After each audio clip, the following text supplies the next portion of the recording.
Bonjour et bienvenue sur la chaîne Couch FC où aujourd'hui on va faire une petite revue de la saison du PSG. Donc on va procéder par d'abord revoir toute la saison un peu en long et en large, voir les moments forts. Ensuite faire un peu des plans plus précis sur le mercato du PSG cet été, ce qui a marché, ce qui n'a pas marché. Puis ensuite des sortes de prévisions, ce qu'on pense que le PSG a besoin pour le prochain mercato et ce qu'ils peuvent vraiment faire, les joueurs qu'ils doivent garder, les joueurs qui vont être propices à partir. Après, on va se poser une question sur laquelle on pourrait se pencher pour la saison suivante. Ensuite, donner un joueur à regarder pour la prochaine saison. Et ensuite, faire une conclusion de, pour nous, ce que le PSG doit faire pour bien entamer la saison prochaine. Alors, tout d'abord, on va parler en long et en large un peu du début de saison du Paris Saint-Germain. Alors bon, le début de saison, il commence un peu avec 2-3 histoires autour du mercato, avec Neymar, va-t-il rester ou partir? Alors il finit par rester, il y a un peu une embrouille avec les supporters, on peut se rappeler du match contre Strasbourg où il se fait huer toute la rencontre, puis après, grand Neymar qu'il est, il met un retourné 90 minutes pour gagner au parc, donc vraiment on peut retenir un peu cette image plutôt rigolote du mois d'août, ou de septembre même, pardon. Mais bon, après, le PSG quand même commence avec beaucoup de victoires, dont face au Real. Donc ils font vraiment une masterclass sur le match aller au Real, où le Real, à part mettre un but de Bale qui sera ensuite enlevé par la VAR, on peut pas dire qu'ils aient fait grand chose d'autre pendant ce match. Mais le PSG après retombe un peu sur terre. Enfin, il y a des moments dans ce début de saison qui sont plus ou moins positifs, avec Rennes qui gagne lors de la deuxième journée avec un Camavinga certes en feu, mais pour le standing du PSG, c'est très, très bizarre quand même. Après, comment on peut regarder un peu maintenant que la saison est terminée, Rennes fait une grosse saison, mais lors du match, le PSG n'avait pas le droit de perdre, entre guillemets. Et aussi, on peut retenir une défaite 2-0 à domicile contre Reims, donc vraiment quelque chose de plutôt étonnant. Le PSG qui marque pas au parc, ça c'était pas arrivé depuis longtemps, donc vraiment là on peut vraiment mettre une période d'août à octobre où le PSG joue bien certes, mais peut passer à travers des matchs quand ils sont pas concentrés. Après ce début de saison un peu mitigé, le PSG a quand même commencé à vraiment s'accélérer, à enchaîner les victoires en Ligue 1, vraiment créer un écart entre eux et le deuxième de Ligue 1. On peut même surtout parler de la défaite de l'OM 4-0 au Parc des Princes dans une première mi-temps énorme de la part des Parisiens. On peut pas dire autre chose, les Marseillais sont bouffés, il n'y a vraiment aucune chance pour eux. Même en Ligue des Champions, ils enchaînent les victoires 1-0 contre Galatasaray, 5-0 contre Bruges, mais comme tout au Paris Saint-Germain, on a envie de dire, tout ça s'arrête face à un peu une sorte de désillusion, on peut dire, une défaite 2-1 face à Dijon. Donc c'est un peu bizarre comme défaite, milieu de la saison, ça encore un peu dans les périodes de flottement. Donc après cette désillusion, le PSG a quand même se rattraper, gagné 2-0 contre Lille, puis après tomber sur le match retour contre le Real. Alors le match retour contre le Real, on va parler d'un PSG sur 75 minutes, après un PSG de la 75e à la 90e. Alors j'explique, toutes les 75 premières minutes, le PSG s'est surclassé, le Real domine le jeu, Navas fait un nombre d'arrêts incalculable qui garde le PSG dans le match. Après on peut quand même parler de la chance du PSG en première mi-temps où la VAR vient parler d'une faute d'un joueur du Real, d'un autre joueur du PSG, enfin la faute d'un joueur du PSG sur un joueur du Real. Et donc là, on va avoir un petit moment de flottement, le PSG donne un penalty pour le PSG qui va être enlevé. Enfin bref, un peu un moment où on peut dire fait débat. Mais donc le Real finit quand même par mettre 2 buts, sans grande surprise, 75e, on se dit que quand même le match va être plié, quoi. Mais c'est là que le PSG commence vraiment à se réveiller. Et en 4 minutes, ils vont réussir à marquer 2 buts. Alors le match là, vers la fin, devient complètement fou. Ça vient d'un but à l'autre et on va finir tout ça par 90e minute, coup franc de Bale. Tout est écrit pour que ça rentre. S'écrase sur le poteau. Et donc là, ça va vraiment... il va y avoir beaucoup de débats sur ce match, avec le fait de jeu, en première mi-temps avec la VAR. Mais aussi le fait que le PSG en fait a réussi à revenir dans un match où ils étaient complètement malmenés. Le PSG va finir ses premières parties de saison en gagnant le reste de ses matchs, notamment à Montpellier, Saint-Etienne ou Galatasaray en Ligue des Champions. Et après, au retour de la trêve, on va avoir un petit match contre Monaco à domicile, où vraiment un des meilleurs matchs de la saison de Ligue 1, je pense. Le score va se finir 3-3, on va vraiment trouver un Monaco sous son nouveau entraîneur qui va être très agressif en fait au Parc des Princes, va même mener 2 fois au score si je me trompe pas. Mais le PSG là encore va réussir à revenir dans le match, vraiment un vrai bon match de Liga. Alors on va savoir très rapidement que le PSG va tomber contre Dortmund en Ligue des Champions. Et alors la date vraiment, là où tous les Parisiens l'ont marqué dans leur calendrier, la rencontre contre Dortmund. Alors on a toujours le fameux match d'avant Ligue des Champions en Ligue 1. Si vous vous souvenez, il y avait eu un PSG-Caen où plein de joueurs du PSG s'étaient blessés, Caen va finir par revenir. Bah là, on va se trouver sur un peu un match similaire, mais un PSG-Amiens qui va se finir 4-4. Ou vraiment un match plutôt catastrophique de la part des Parisiens qui vont se trouver menés 3-0 par Amiens en première mi-temps, finir par revenir pour mener 4-3 puis en plus se faire égaliser. Donc bon, très bon match d'Amiens, mais Paris est catastrophique. Et juste avant de partir au Signal Iduna Park, c'est pas très rassurant pour les Parisiens. Après, on se retrouve à la date fatidique du 18 février, où là, mon ami Sacha, qui m'a aidé à faire cette partie, a dit que c'était une honte totale. Donc vraiment, on va pas mâcher nos mots. Tourelle va tenter un 3-5-2 assez incompréhensible. Aucun joueur n'a vraiment joué sous ce système, à part une fois contre je sais plus quelle équipe bidon de Ligue 1. Il va essayer de changer le match, mais alors le PSG s'est complètement bouffé. Emre Can, Axel Witsel au milieu sont impressionnants, ils vont bouffer Verratti et Gay. Après t'as un Sancho en feu et bien sûr Haaland, comment ne pas parler de Haaland sur ce match, qui inscrit un doublé pour vraiment foutre le seum, on peut le dire, aux Parisiens qui avait bien chambré avant le début du match. Mais donc Paris va quand même s'en sortir avec un 2-1, un but de Neymar.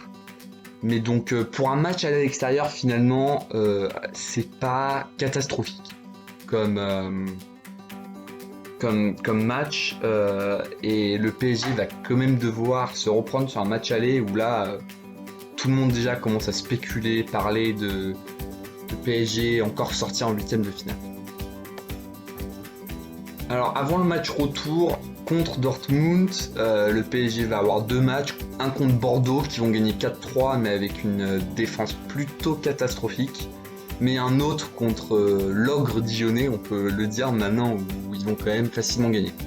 Donc l'heure d'affronter Dortmund est venue, mais alors tout ça va se passer sous des circonstances un peu bizarres, où on va avoir un début de coronavirus, donc le match va se jouer à huis clos, mais avec des ultras en dehors du stade, on les entend chanter avec leur fumigène. Mais alors le PSG va avoir un Verratti exclu, un Thiago Silva forfait et un Mbappé diminué, mais un Choupo-Moting déterminé. Donc il va pouvoir remplacer les absents. Mais non, finalement, le match va bien se dérouler. Avec un Neymar en fait qui est remonté à bloc et surmotivé, Et donc il va complètement faire la différence dans ce match. Il va inscrire le premier but. Puis après on va avoir Bernat qui va inscrire le deuxième. Donc Paris a vraiment surclassé Dortmund sur tout le match. Dortmund avait un pressing insuffisant. Et on peut dire que Haaland, Sancho, Emre Can et Witsel, ils ont disparu pendant tout le match. Donc là, tu as Neymar qui part qualifier le PSG en quart de finale. Et vraiment, là, c'est la grosse fête avec les supporters. Et après, bon, la saison du PSG va prendre sa fin en Ligue 1. On va avoir un arrêt du championnat, là, le 30 avril. Et donc... Paris, sacré champion de France pour la 8e fois. Et petit à petit, va se rapprocher du record de l'AS Saint-Etienne de 10 championnats. Mais on n'y est pas encore. Alors, maintenant, on va parler du mercato, un peu du PSG qu'ils ont fait pour la saison 2019-2020. Alors, bon, pour parler du mercato du PSG, pour commencer, on doit un peu parler du cas Neymar, qui a vraiment bercé tout le mercato en 2019. Que moi je juge comme étant plutôt mitigé. Alors d'un côté on a vraiment la renfort au milieu de terrain dont le PSG a vraiment besoin. On a Idrissa Gueye qui vient d'Everton et Ander Herrera de Manchester United. Donc vraiment plutôt positif. Le PSG va renforcer un secteur qui était en demande. Mais après de l'autre côté tu as le dossier Neymar qui a vraiment perturbé le début de saison. On lui pose 10 000 questions, Barcelone, pas Barcelone, bon, vient pas se faire, comme on en a parlé, il va faire son premier match contre Strasbourg, marqué à 90 minutes, bon après, on connaît le reste, il va se faire pardonner en fait, enfin, en quelque sorte par les supporters parisiens, vu son match retour contre Dortmund, et bon, la Ligue des Champions n'est pas terminée, donc qui sait, c'est peut-être en fait, tout ça c'est une histoire lointaine maintenant. Alors, l'autre gros dossier du mercato d'été, ça va vraiment être la venue de Mauro Icardi, sous forme de prêt de l'Inter Milan. Alors, la venue d'Argentin va faire pas mal parler, vu que Cavani est toujours au club et un peu chouchouté par les supporters. Mais bon, Tourelle, il va rester plutôt ambigu sur le dossier Icardi-Cavani pendant toute la saison. Il va jamais vraiment trancher entre les deux. Cavani a été blessé pendant une partie de la saison, donc... quand un est blessé, son choix était plutôt facile de mettre Icardi. Tourelle, il ira même à mettre aucun des deux titulaires durant le match aller Dortmund-PSG. Ça va vraiment être le match bizarre de toute façon de la saison du PSG, ce match aller. Sinon, Idrissa Gueye peut vraiment être vu comme la bonne pioche de ce mercato d'été pour les Parisiens. Vraiment capable de gros matchs comme celui contre le Real Madrid ou même le retour contre Dortmund. Mais bon, après, il est capable aussi de passer à travers, comme l'aller contre Dortmund. Mais bon, Gueye, pour moi, il reste une recrue qui a vraiment bonifié le milieu de terrain parisien, qui manquait quand même cruellement de physicalité. Et je pense que là, ça l'a quand même vraiment bien boosté. Après, probablement, le coup du mercato pour Paris, c'est vraiment été l'échange Areola-Navas avec le Real. Parce que là, alors depuis la venue du Qatar, le PSG a vraiment été critiqué pour le manque de joueurs de classe mondiale pour le poste de gardien. Alors que ce soit Trapp, Sirigu ou même Buffon, l'année dernière, personne n'a vraiment pu faire son trou chez le PSG. Donc là, voir un gardien comme Navas qui est sous-coté comme il est, en plus triple champion de la Ligue des Champions. Donc Navas, il va vraiment faire des masterclass contre le Real ou même contre Dortmund où il va vraiment être solide. Enfin, toute la saison, Navas, on a l'impression que c'était la pièce manquante au PSG en fait. Et donc là, Leonardo vraiment faire une masterclass sur ce dossier. Et il va amener une sérénité Navas vraiment dans la défense du Paris Saint-Germain. Et finalement, durant le mercato d'hiver, le PSG il va rester plutôt discret. À part vraiment une nouvelle émergence du dossier Cavani-Icardi, où Cavani va sous-entendre qu'il veut partir du PSG pour aller à l'Atlético, mais il y a un problème de prix entre l'Atlético et le PSG. Et bon, clairement, ça va finir par pas se faire, mais bon, un peu une situation bizarre. Donc, en conclusion, le mercato parisien est plutôt positif en fait. Il aura pas mal aidé sur la saison 2019. On peut penser à Idrissa Gueye et Keylor Navas. Et bon, à part 2-3 problèmes, que ce soit avec Neymar l'été 2019 ou Cavani pendant le mercato 2020, il n'y a pas de gros points négatifs duquel parler. Alors, maintenant, il est temps de parler du mercato d'été 2020. Alors, on ne sait pas trop quand ça va se passer, exactement avec le coronavirus, etc. Mais bon, on peut quand même faire 2-3 prévisions. Alors, pour moi, ce mercato de 2020 va vraiment être synonyme de tourner une page dans l'effectif pour le PSG. Alors, je pense que le PSG, là, avec l'effectif qu'ils ont, peuvent vraiment recréer une nouvelle sorte de colonne vertébrale dans l'équipe. Moi, je retiens Navas, Marquinhos, Verratti, Neymar, vraiment, qui peuvent être les 4 leaders un peu dans cette équipe sur chaque ligne. Mais alors là, pour moi, le PSG a en fait l'effectif parfait. Ils ont juste besoin de nouveaux sortes de role players en fait pour venir compléter et bonifier les joueurs qui sont autour, qui sont déjà en fait de classe mondiale. Alors on peut voir le problème secteur par secteur. Alors déjà, le poste de gardien, ça semble être plutôt casé. Navas en numéro 1, c'est incontestable. Rico, solide pour un numéro 2. De toute façon, je le vois vraiment que jouer la Coupe de France ou peut-être des matchs un peu en milieu de semaine en Ligue 1. Mais vraiment, moi, pour le poste de gardien, il n'y a rien à changer. Et après, alors, pour le reste de la défense, moi, je m'attends un peu à un renouvellement.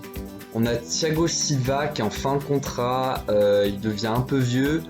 Moi, on va voir si le PSG va le prolonger, mais pour moi, il faut vraiment qu'il quitte le club pour aller quelque part d'autre. Vraiment laisser sa place à la charnière Kimpembe-Marquinhos, qui semble vraiment petit à petit se dessiner durant cette saison.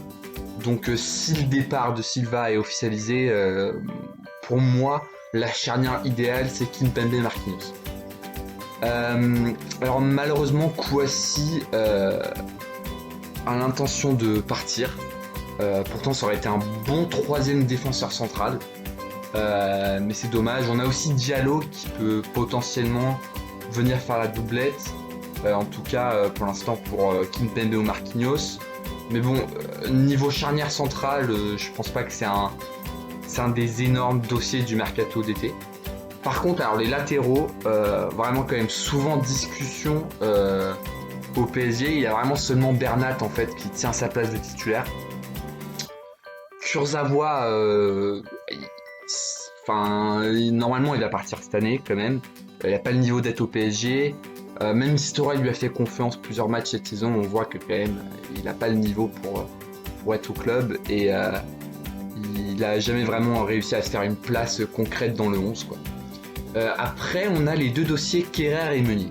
Alors, ça semble être des bonnes options, mais il n'y en a aucun des deux en vrai qui arrive. Peut-être un peu Meunier, mais Tourelle, encore une fois, il est mis un peu de côté.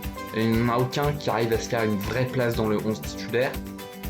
Après, on se retrouve avec Dagba et Kouassi. Alors, ça semble être des bonnes solutions, mais pour la saison prochaine, moi, j'y crois pas.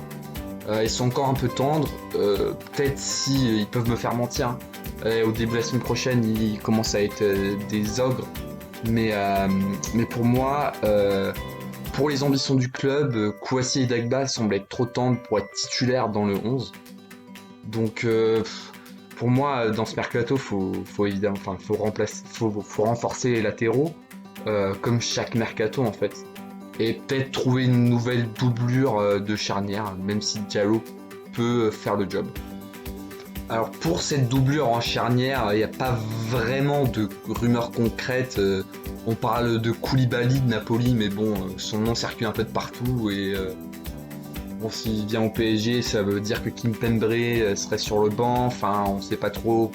En plus, vu le prix de Koulibaly, ça semble un peu cher la doublette. Par contre, pour les latéraux, on a Sergino Dest, l'américain latéral droit de l'Ajax, qui semble être ciblé par Leonardo. À mon avis, ça pourrait être une bonne pioche, joueur d'Ajax plutôt bien formé et plutôt jeune, donc il pourrait potentiellement bien s'intégrer dans l'équipe. Et au poste d'arrière gauche, on a Alex Telles de Porto. Ça aussi, ça semble être une piste envisagée par Leonardo, mais bon, le PSG, j'ai cru comprendre qu'il n'était pas le seul club sur cette piste. Il y a notamment Chelsea qui est dessus, qui est dit d'avoir des négociations plus avancées avec le joueur. Alors après, on peut parler du milieu de terrain du PSG. Pour moi, il semble être plutôt stable. Herrera du mercato de l'année dernière, il a pratiquement pas joué cette saison à cause des blessures. Et je pense qu'il peut peut-être potentiellement offrir quelque chose la saison prochaine. Donc le seul joueur pour moi qui semble être en danger dans ce milieu de terrain, c'est vraiment Julian Draxler. 0 but cette saison et il a vraiment eu peu d'impact comparé à d'autres années au PSG.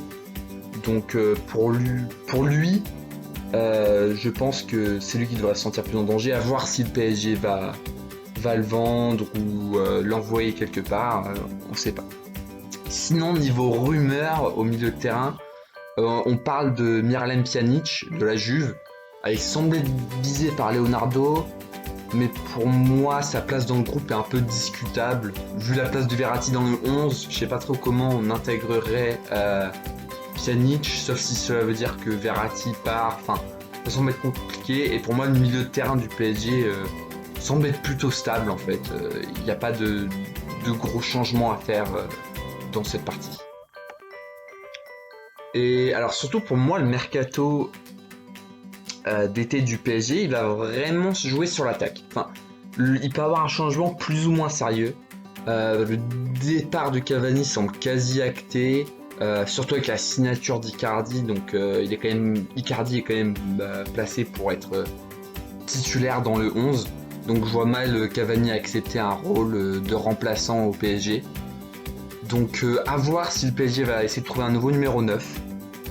Pour remplacer Cavani ou si Choupo-Moting va être la doublure d'Icardi. Bon, j'y crois pas beaucoup, mais après tout, pourquoi pas. Le dossier Neymar semble plus ou moins clos. Je pense que le Barça, il y a eu plusieurs reportages où le Barça avait juste dit qu'ils allaient essayer de prendre Neymar pour que Messi soit content. Sauf s'ils cachent de l'argent, je pense pas qu'ils ont les ressources financières pour s'offrir les moyens de Neymar. Mais alors le mercato est vraiment joué sur Mbappé pour moi. Ça peut être le potentiel gros dossier de l'été parisien. Si le Real décide vraiment de passer à l'offensif et de faire un offre pour Mbappé, tout simplement, faut voir si le PSG peut réussir à le retenir. Parce que vraiment ça va être une des pièces essentielles pour l'année prochaine, mais surtout pour l'équipe quoi. Ils vont devoir tout rechambouler, trouver un remplacement, enfin ça risque d'être pour moi le gros dossier de l'été 2020. Alors sinon, le mercato 2020 pour le PSG, pour moi il va y avoir un renouvellement en défense, une passation de pouvoir vraiment entre Silva et Marquinhos. Je pense que Marquinhos il va devenir le capitaine du PSG. Et alors le reste de l'équipe, ça va être une continuité totale, sauf si le Real décide vraiment d'aller chercher Mbappé. Alors maintenant on va passer à la question qu'on va se poser pensant à la saison prochaine. Alors la question va être, si Tourelle sort en quart de finale de Ligue des Champions, faut-il le licencier ? Alors pour moi personnellement, si le PSG échoue encore en quart de finale, sauf si c'est vraiment un match perdu par faute professionnelle de la part de Tourelle qui fait n'importe quoi tactiquement pendant le match, alors, il faut pas le licencier. Ça va juste prouver en fait que si le PSG tourne en quart de finale, ça va juste prouver que l'équipe en fait, a juste besoin d'un renouvellement quoi. Ça passe plus avec ses joueurs, ils ont vécu trop de traumatismes. Manchester n'est pas oublié, Barça n'est pas oublié, enfin, vous avez compris. Alors le problème, de toute façon, dans toute cette question, vraiment, c'est les dates de reprise de la Ligue des Champions qui risquent d'être début août et la saison de Ligue 1 qui risque d'être mi-fin août aussi. Donc j'ai du mal à voir le PSG licencier leur entraîneur à quelques semaines du championnat. Après, d'un autre côté, recommencer la saison avec Tourelle qui n'avance pas, c'est pas idéal, mais bon. Tout dépendra en fait de la manière dont ils sont éliminés. S'ils se font exploser par l'équipe en quart de finale, bien sûr, ça va pas être positif pour le reste de la saison. Mais bon, j'ai du mal en fait à voir Tourelle partir avec un espace si court entre ce quart de finale et le début de la Ligue 1. Sans aucune préparation ou connaissance des joueurs, reprendre un autre entraîneur avant de débuter la saison, en fait, ça va être trop risqué. Donc pour moi, le PSG ne doit pas licencier Tourelle, même s'il perd en quart de finale. Alors mon ami Sacha, avec qui j'ai fait cette vidéo, a aussi son point de vue sur la question. Alors pour lui, l'objectif donné à Tourelle au début d'année, c'est de faire oublier Manchester. L'année dernière, on perd 2 de nos coupes et on se fait sortir en Ligue des Champions. Il fallait passer en quart de finale. Donc pour lui, l'objectif est atteint. Alors maintenant, Tourelle a su trouver les mots pour faire changer la mentalité de ses joueurs, surtout au match retour. À mon avis, Tourelle doit être maintenu. Donc voilà, le point de vue est plutôt clair. Tourelle a fait ce qu'il avait à faire, entre guillemets, sur cette année. À voir s'il peut faire encore mieux. Donc finalement, s'il tombe en quart de finale ou pas, ça aurait quand même... Tourelle aurait quand même fait avancer les choses en fait. Donc une continuité avec Tourelle pour la saison 2020-2021 semble logique. Et donc pour un joueur à surveiller l'année prochaine, Sacha et moi-même on va tous les deux donner encore une fois un joueur. Donc Sacha lui part sur l'idée de suivre Marquinhos. Donc cette année ça va probablement être la première année où Marquinhos va être le vrai capitaine de l'équipe. On l'a vu une fois dans ce rôle sur le match retour contre Dortmund et ça a été très très intéressant. Et le voir devenir le visage du PSG, en fait, l'homme fort, ça va vraiment être quelque chose d'intriguant à voir sur cette saison. Et alors s'il réussit à faire quelque chose de bien en Ligue des Champions, et s'il y a des bons résultats avec la Seleção, Sacha ne serait pas surpris de voir Marquinhos dans le top 20 du Ballon d'Or au moins, à condition qu'il joue défenseur central par contre, parce que il a progressé en sentinelle, mais son poste est quand même bel et bien défenseur central. Et alors pour moi, le joueur à suivre au PSG l'année prochaine, c'est Paredes.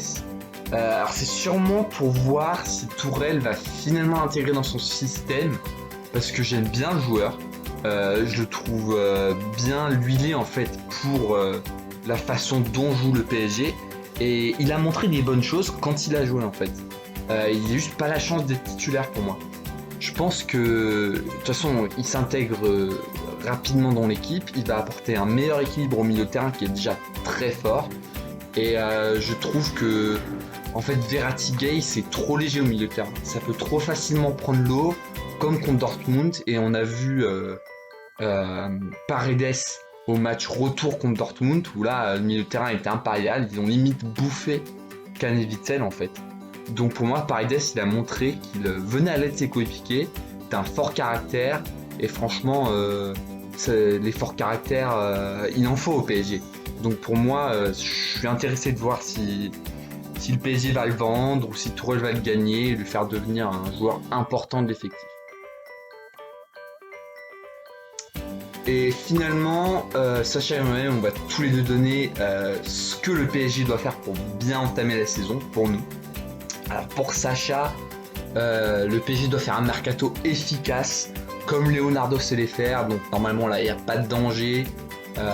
Bref, Leonardo fait ton taf quoi.